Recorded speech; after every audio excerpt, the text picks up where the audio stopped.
उज्जैन के विष्णुपुरा में उस समय एक भावनात्मक दृश्य देखने को मिला जब सीएम डॉक्टर मोहन यादव अपने गुरु सेवानिवृत्त प्रोफेसर शीलचंद जैन कैलासी से मिलने पहुंचे और उन्हें गुरु दक्षिणा दी, जिससे वहां मौजूद लोग भाव विभोर हो गए।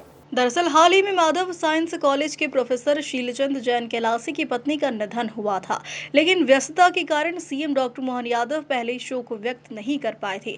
हालांकि उन्होंने फोन पर सांत्वना दी थी और अगले दौरे में आने का वादा किया था। इसी वादे को निभाने के लिए वहां शाम करीब 5 बजे उनके घर पहुंचकर शोक व्यक्त किया और पुराने साथियों से भी बातचीत की। इस दौरान प्रोफेसर कैलासी ने सीएम को श्रीफल और शॉल से सम्मानित करने की इच्छा जताई, जिस पर सीएम ने विनम्रता से यह सम्मान स्वीकार किया और फिर गुरु दक्षिणा देने का प्रस्ताव रखा। सीएम ने शॉल और दक्षिणा देकर अपने गुरु का सम्मान किया। यह दृश्य देखकर वहां मौजूद सभी लोग भावुक हो गए।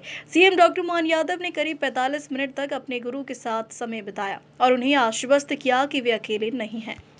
आधारभूत रूप से मुख्यमंत्री जी मुझसे भावनात्मक रूप से ज़्यादा जुड़े हुए हैं। 2 दिन पहले अभी उनका फ़ोन आया था मेरी धर्मपत्नी के देहावसान के कारण। तो उन्होंने कहा था अच्छा नहीं लगा ये सारी समाचार सुनकर। इसके बावजूद उनका मेरे यहाँ आना इस बात को दर्शाता है कि उनके मन में बात करने से शांति नहीं आई जब तक वो स्वयं आकर मेरे साथ मिले नहीं, बैठे नहीं, बात नहीं की। और उनका पुराना वचन था कि मुख्यमंत्री होने के बाद मैं सर आपके पास घर पैर पड़ने आऊँगा ज़रूर। तो संभवतः उन्होंने उस वचन का भी निर्वहन किया। मेरे ख्याल से 80-81 से लेकर आज तक के संबंध हैं उनके साथ में, और मेरी दृष्टि में वो बहुत ही क्या कहेंगे आज्ञाकारी शिष्य रहे हैं।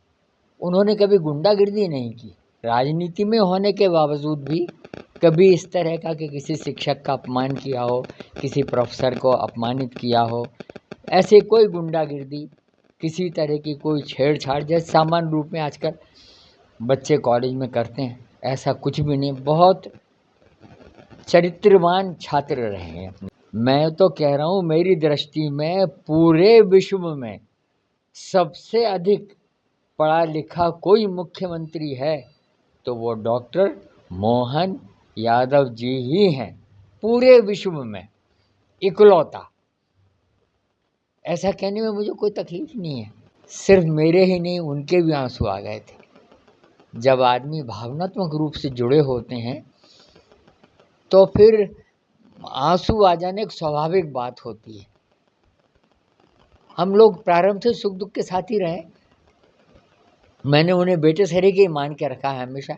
मेरे सभी छात्र मेरे बेटे हैं, तो वैसे ही वो मेरे साथ रहे हैं। तो एक पिता के समान सम्मान देते हैं और मैं उन्हें बेटे के समान प्यार करता हूँ।